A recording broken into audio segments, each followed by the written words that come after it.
Estamos novamente aí, passando por esse momento aqui de reclusão, lockdown, e isso tem trazido algumas mudanças para o nosso comportamento, para a nossa rotina. Mas é bom estar conectados com vocês. É bom poder louvar juntos aí onde você está. E eu quero convidar você a abrir sua Bíblia no texto de Jeremias 32, versículos 36 a 41.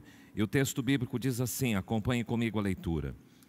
Jeremias 32, 36. Agora, pois, assim diz o Senhor, o Deus de Israel, acerca desta cidade, da qual vós dizeis, já está entregue nas mãos do rei da Babilônia, pela espada, pela fome, pela peste. Eis que os congregarei de todas as terras, para onde os lancei na minha ira, no meu furor e na minha grande indignação. Tornarei a trazê-los a este lugar e farei que nele habitem seguramente. Eles serão o meu povo e eu serei o seu Deus. Dar-lhes-ei um só coração e um só caminho, para que me temam todos os dias, para o seu bem e bem de seus filhos. Farei com eles aliança eterna, segundo a qual não deixarei de lhes fazer o bem. E porei o meu temor no seu coração, para que nunca se apartem de mim. Alegrar-me-ei por causa deles, e lhes farei bem. Plantá-los-ei firmemente nesta terra de todo o meu coração e de toda a minha alma. Na semana passada nós encerramos a série Por que Jesus? E eu creio que você deve ter vários motivos, várias respostas. Por que Jesus? Qual é a importância de Jesus para a sua vida? Nesse mês de junho, nós, como equipe ministerial, decidimos deixar o tema livre para fazermos algumas aplicações ao nosso coração. E eu escolhi esse texto do profeta Jeremias porque eu estou passando na minha leitura bíblica anual pelo profeta Jeremias. Eu estou fazendo uma leitura numa Bíblia de tradução judaica, interessante, porque eu captei num dos versículos desse texto que li, o versículo 39, nessa tradução dizia assim, eu lhes darei singularidade de coração e singularidade de propósito, de modo que me temerão para sempre. Eu gostei muito dessa expressão singularidade. Eu me debrucei um pouquinho nesse texto para olhar o que é que estava acontecendo e o que é que Deus queria trazer de orientação para o povo dele naquela época e também para o nosso coração hoje. É muito importante compreender o contexto histórico do profeta Jeremias. A gente pode pensar aqui na ideia do profeta Jeremias como um profeta que escreveu 2 livros. O profeta Jeremias, o texto que a gente leu, faz parte do seu primeiro livro, e o livro de Lamentações. Jeremias, ele atuou no Reino do Sul. É interessante que na história da monarquia em Israel, teve um período que ela dividiu em 2 grupos, a monarquia do norte, a monarquia do sul. Do norte começou a se chamar Israel, capital Samaria, e do sul, Judá, capital Jerusalém.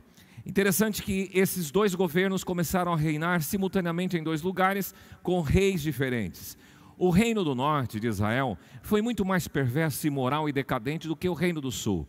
E por conta disso, o Senhor os levou pelos assírios. E os levou daquela terra e nunca mais se soube falar do que é que aconteceu com as tribos do reino do norte. Mas com as tribos do reino do sul, eles foram deportados para Babilônia, alguns anos depois do pessoal do norte. E nesse período do norte, eles ficaram 70 anos lá na Babilônia, até que voltaram por instrumentalidade de Esdras, de Neemias e de Zorobabel. Mas onde é que entra Jeremias nesse contexto? Jeremias, ele está ali à porta desse cativeiro na Babilônia. Antes deles irem para a Babilônia, de serem deportados para lá, de serem levados para o cativeiro, o profeta Jeremias exerce o seu papel profético. Ele foi usado para denunciar o pecado. E a proposta de Jeremias era a seguinte: povo de Judá, se vocês se renderem diante de Babel, diante da Babilônia, vocês vão viver. Mas se vocês resistirem, vocês serão levados cativos. O povo não quis entender esta proposta do profeta usado por Deus para se entregar. Eles colocaram resistência e de fato aconteceu como o profeta havia profetizado. Eles foram levados para o cativeiro e ficaram lá 70 anos. Agora, nesse período, antes de ir para o cativeiro, Jeremias foi usado por Deus, e aqui nesse capítulo 32, a gente percebe que ele denuncia a maldade, falando por Deus. O que é que Deus vira no homem, o que é que Ele vira no seu povo, e vira a rebeldia, Ele vira a idolatria, e o povo então seria levado para o cativeiro por conta dessa maldade, dessa desobediência. Agora, nesse capítulo 32, Jerusalém sitiada, Babel prestes a dominar a cidade, a Babilônia, então ele é orientado a comprar um terreno, e pegar e lavrar uma escritura, colocar essa escritura num vaso e deixá-la num lugar chamado Anatote. E o texto é interessante que mostra assim para Jeremias, figuradamente, para todo o povo, que aquela escritura representava que comprando o terreno naquele lugar, a vida um dia haveria de voltar ao normal. Eles poderiam ir para a Babilônia, mas a vida iria voltar ao normal. Pois bem, eu quero pensar com vocês nesta hora sobre esta ideia. O castigo pela maldade e a promessa de restauração. Eu quero dividir em dois blocos, porque esse texto para mim favorece essa segmentação. Se por um lado ele vai trabalhar da maldade crescente, vai falar das advertências que Deus fez ao povo, e vai falar do castigo, por outro lado, ele vai trabalhar sobre a promessa de restauração, do ajuntamento que Deus faria com o seu povo, também da singularidade de um só caminho e um só propósito, um só coração. Fala também da aliança que Deus faria com o seu povo, fala da bondade de Deus e da estabilidade. Vamos começar pensando sobre o castigo pela maldade. Olha só como é interessante, as pessoas não se dão conta de que as suas iniquidades, as suas maldades, as suas rebeliões, os seus pecados provocam a ira de Deus, atraem o juízo do Senhor. E é isso que a gente vê em toda a história.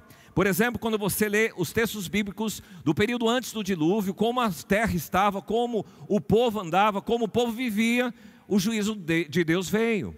Se você olhar na história, como é que aconteceram na época de Sodoma e Gomorra, como que estava a maldade no coração do homem, a perversidade, a opressão, a imoralidade em Sodoma e Gomorra, e o Senhor fez a sua intervenção e executou o seu juízo.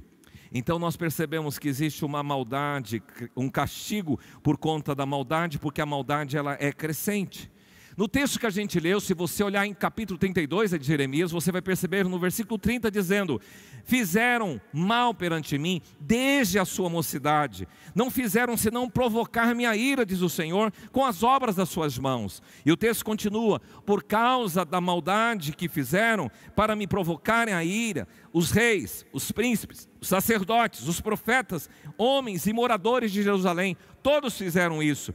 Viraram-me as costas, diz o profeta, puseram as suas abominações na casa que se chama pelo meu nome, e edificaram lá na minha casa altares a Baal, queimaram a seus filhos ao Deus Moloque. Olha só a crescente maldade, olha só a maldade que ampliava a galope na região de Israel, aqui em Judá. E perceba que atinge todas as áreas da vida das pessoas. A moral pessoal, atinge a família, atinge a idolatria, atinge os relacionamentos e atinge inclusive a religião. Porque os sacerdotes, os profetas, todos envolvidos com a corrupção e os relacionamentos no comportamento humano destruídos. Interessante que além de atingir todas as áreas da vida, atinge todos os segmentos da sociedade. Porque aqui atingiu todas as pessoas. A gente percebe que há um desencadear de corrupção. Estava ouvindo hoje pela manhã numa rádio, em um programa falando de maldade crescente. A.W. Tozer, ele diz o seguinte, que as massas serão o que os líderes são hoje. O que ele estava dizendo é o seguinte: se num governo, se numa nação, a liderança dela é corrupta, daqui a uns anos a massa, ou logo em seguida as massas caminharão na mesma direção.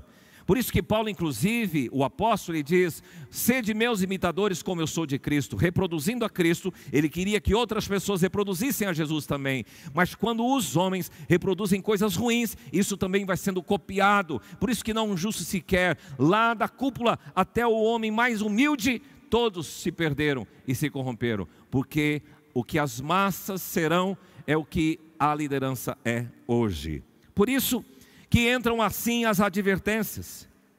Aí o profeta é levantado por Deus, dizendo assim: olha, eu comecei de madrugada a ensinar vocês e vocês não me deram ouvidos para receberem a advertência. Os profetas sempre alertaram o povo, os profetas denunciaram, os profetas disseram: mudem o comportamento, voltem-se para Deus, abandonem o pecado, abandonem a idolatria, amparem os órfãos, deixem os maus caminhos e voltem ao Senhor, voltem-se para Deus.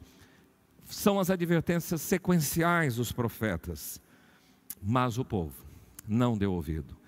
Então você percebe que o castigo pela maldade, ele vem de uma maldade crescente, vem pelas advertências do Senhor: olha, voltem-se para mim, voltem-se para a minha lei e para os meus juízos. Mas como o povo não deu ouvidos, aí entra a punição, o juízo de Deus. Sabe que às vezes as pessoas conhecem na face de Deus somente a graça e não conhecem um pouco do atributo justiça? São dois atributos distintos. A graça é aquele que alcança, o Deus que alcança e que busca, mas a justiça é aquele que faz cumprir os seus juízos. E aqui entra o que na história a gente chama dos juízos de Deus. Versículo 28 do capítulo 32 diz assim: assim diz o Senhor, eis que entrego essa cidade nas mãos dos caldeus, nas mãos de Nabucodonosor, rei da Babilônia, e ele vai tomar a cidade. Os caldeus que pelejaram contra essa cidade entrarão nela, porão fogo a essa cidade, queimarão as casas sobre cujos terraços queimaram incenso a Baal, e ofereceram libações a outros deuses para me provocarem a ira. Meu amigo, existe uma cota de tolerância da iniquidade de certo povo. Por várias vezes nós encontramos Deus dizendo isso. E quando essa cota chega no limite da iniquidade, o Senhor intervém com juízo. E é assim que aconteceu com Jerusalém. E uma outra coisa curiosa é que Deus vai usar o Império Babilônico como instrumento de justiça para aplacar a sua ira sobre aquele povo desobediente. Por causa da maldade de Judá, o juízo do Senhor estava batendo as portas. E aí ele diz: já está entregue nas mãos do rei da Babilônia. É muito triste essa ideia de ser entregue. De repente, Deus disse: olha, falei, a maldade cresceu, adverti vocês, vocês não acordaram, o juízo vem iminente. E é interessante aqui que ele diz que o juízo viria pela espada, pela fome e pela peste. Será que não dá para perceber que o que está acontecendo no mundo pode ser, eu diria que é, Deus alertando o mundo, Deus advertindo? Quando você vê um cenário mundial, vê todas essas coisas acontecendo no Oriente Médio, a questão dos refugiados procurando lugar, porque naquelas cidades ou naqueles países onde vivem, não tem condições mínimas de vida. Você consegue enxergar algumas coisas acontecendo no mundo no sentido climático. Aqui na nossa região, ouvi uma notícia que na região do Mato Grosso do Sul e do Paraná, nos últimos 100 anos, nós não encontramos uma seca como essa. E se você ler também, agora, recente notícia, que no Amazonas, há 113 anos, não inundou como aconteceu lá. Você percebe, gente, hoje na nossa própria região, perdendo lavoura de milho. Esses dias vi um granizo tratando de assolapar toda uma lavoura que alguém teve todo o cuidado de plantar. Ei, acorda. Será que a iniquidade do mundo não está chegando na sua cota? E assim Deus vai intervir? Será que você não percebe, não se toca como um alerta divino, como sinal, e mudar o comportamento? Porque a despeito do vírus, a despeito das desgraças, o homem continua o mesmo. O homem não muda o coração, não se arrepende. E quanto descaso com relação às coisas de Deus, os valores da família sendo solapados e destruídos, a corrupção e a malandragem predominando, o errado sendo instituído como certo, o satanismo abertamente expandindo aí, divulgando os seus ritos e os seus conceitos, a imoralidade sendo divulgada publicamente nas redes sociais e na internet, a violência cada vez mais crescente, destruindo o respeito e a ordem.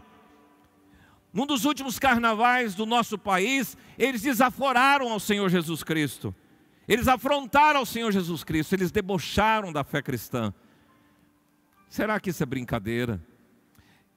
Uma coisa triste que ouvimos recentemente aqui na cidade de Dourado: será instalada a igreja da comunidade LGBT.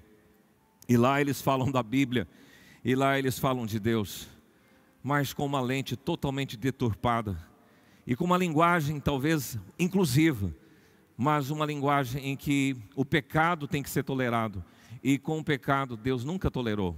Deus ama o pecador, mas Ele não concorda com o pecado. Então nós precisamos entender que tudo isto para nós é um prenúncio de iminente juízo, porque a maldade cresce, as advertências do Senhor acontecem e o castigo está iminente. Pois bem, mas o profeta, ele continua não falando apenas dessa cena triste do que iria acontecer.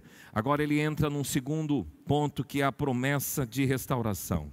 Porque depois dos 70 anos de cativeiro na Babilônia, depois de o povo aprender a dura pena, o preço da desobediência, somente conscientizando do seu erro, reconhecendo pessoalmente a sua sujidade e se arrependendo diante do Senhor, aí o Senhor pode restaurar a paz, pode restaurar as coisas. Jeremias já profetizara que após esse período de punição, o Senhor restauraria a sorte do seu povo. E as profecias aqui são de restaurar, através do ajuntamento, de dar um só coração, de estabelecer uma aliança, de tratá-los com bondade e de trazer segurança e estabilidade à vida deles. E é isso que eu queria mencionar aqui, esses 5 itens. Primeiro, o texto diz: congregarei de todos os lugares. Todas aquelas pessoas que foram lançadas para fora de Israel, foram para a Síria, foram para a Babilônia, foram expulsos daquele lugar, porque pela ira do Senhor, pelo furor dele, pela grande indignação, agora Deus está dizendo: eu os congregarei, eu os trarei de volta e farei que eles habitem aqui seguramente. Segurança e proteção, voltar ao convívio normal da cidade. Aqueles que foram dispersos, aconteceu isso. O Senhor restaurou, porque aconteceu a reconstrução do templo, a reconstrução do muro, a reconstrução da cidade a partir do ano 538 a.C. Sabe que nesta pandemia muitos foram dispersos. Por causa de tudo isso que está acontecendo, as reclusões, as pessoas se dispersaram. Mas aqueles que acreditam nas promessas do Senhor, a palavra dele diz assim: eu os congregarei, eu os trarei de volta. Aqueles que ouvem a minha voz, eu os trarei de volta, eu os congregarei.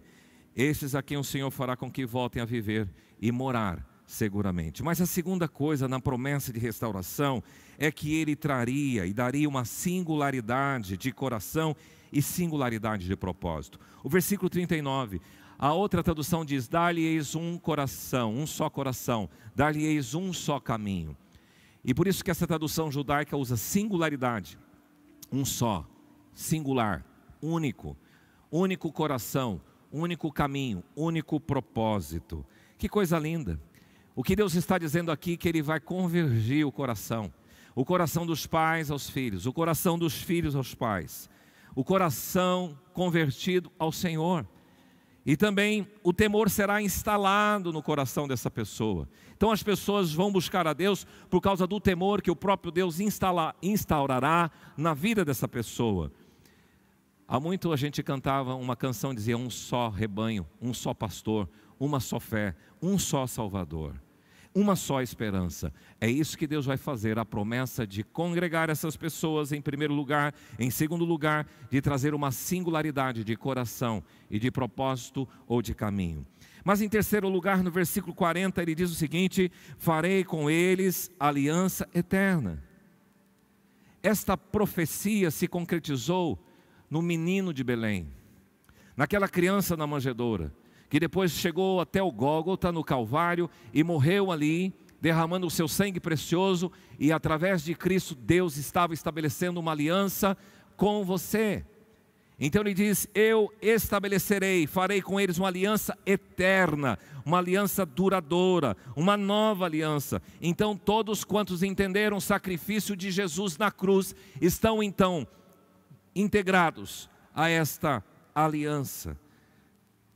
São aliançados para o bem, porque o texto diz assim: não deixarei de lhes fazer o bem. Aqueles que são aliançados são do bem, aqueles que são aliançados tenham temor no coração, e aqueles que são aliançados não se apartam do Senhor, porque o texto diz, para que nunca se apartem de mim. Então perceba, a promessa de restauração passa pelo ajuntamento, congregarei, passa pela singularidade, darei a eles um coração, um só coração e um só caminho, e passa também pela aliança que o Senhor faria.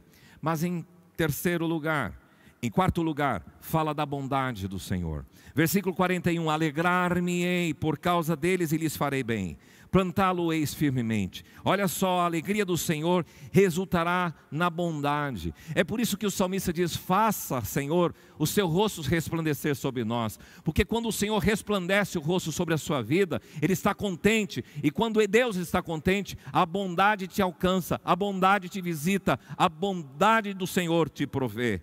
Por isso que ele diz, lhes farei bem. Coisas boas Deus lhe dará, a proteção, o cuidado, a provisão, a direção, a alegria, a paz, o contentamento e todas as sortes de bênção por causa do nosso Deus que é bondoso. Em último lugar, o texto diz, alegrar-me-ei por causa deles lhes farei bem e plantá-lo-eis firmemente nesta terra de todo o meu coração e de toda a minha alma. O Senhor vai plantar firmemente naquele lugar, não mais com aquele medo de ser deportado, não mais com aquele medo de ter tirado a terra da sua propriedade, mas plantados firmemente. Eu creio nesta estabilidade, porque é tão bom você morar, ter uma casa, poder produzir, poder construir, poder ter segurança. É tão ruim viver num mundo agitado, violento, em que as pessoas invadem as propriedades, e aqui Deus garante no seu futuro promissor de que haverá estabilidade. Por isso, o empenho do Senhor, para que todas estas coisas, é quando Ele diz, de todo o meu coração e de toda a minha alma, eu vou empenhar para isso. Resumindo tudo isto, se por um lado existe o castigo pela maldade, essa maldade crescente, as advertências ditas pelos profetas, e o castigo como juízo de Deus por causa da desobediência. Do outro lado, Deus diz, se há arrependimento acontecer, se há confissão de pecados do meu povo, da nação, eu voltarei os meus olhos, e aí eu os congregarei, os disperso, eu darei um novo coração, darei uma singularidade de coração e de propósito, eu também farei uma aliança eterna, e Ele fez isso com Jesus. Eu também darei-lhes o bem, agirei com bondade pela vida deles, e também plantá-los-ei, darei estabilidade.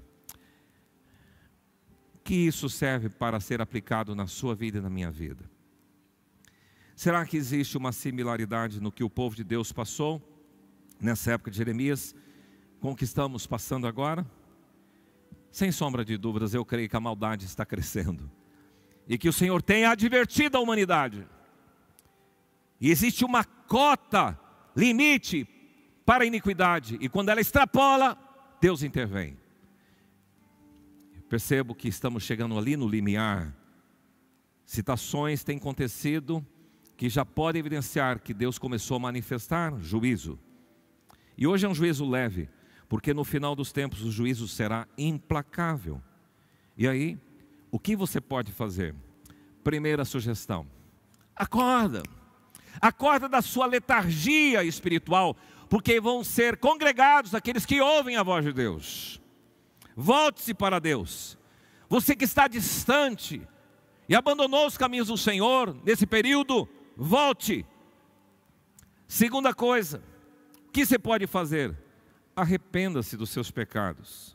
Arrependa-se das suas maldades. Clame pela misericórdia, pelo perdão divino, como aquele filho pródigo fez diante do seu pai, lá na parábola, dizendo: pequei contra o Senhor, pequei contra o céu, já não sou digno de ser chamado meu filho, me recebe como um escravo. Arrependa-se e se aproxima do Senhor.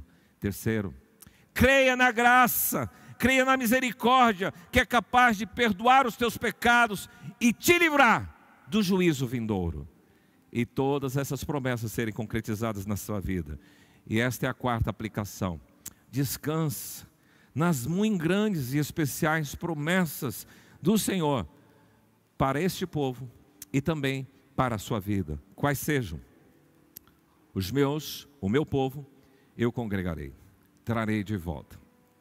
O meu povo, eu farei uma aliança e colocarei o temor no coração do meu povo. Com o meu povo, eu darei singularidade de coração, singularidade de propósito, um só coração, um só propósito. Com o meu povo, eu lhe darei o bem, eu serei bondoso, eu o abençoarei. Com o meu povo, eu plantarei firmemente na terra estabilidade e segurança. Se quiserdes e me ouvirdes, comereis o melhor desta terra. Mas se recusardes e fordes rebeldes, sereis devorados à espada, porque a boca do Senhor o disse.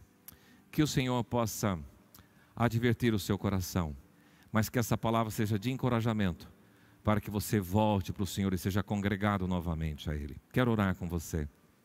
Muito obrigado, Pai, pela Tua palavra, que é viva e eficaz. E o mesmo Deus que agiu na vida de Jeremias, naquele ano, antes de irem para o cativeiro, advertindo o povo, vendo a maldade crescente e manifestando os juízos que viriam. Pai, através do arrependimento, que os nossos corações possam experimentar essa aliança, esse ajuntamento, esse novo coração, esse novo propósito, possa experimentar esta bondade do Senhor e esta estabilidade. Que seja assim na vida deste homem, desta mulher que está nos acompanhando. Que sejam advertidos e sejam acalentados nesta noite, em nome do Senhor Jesus. Amém.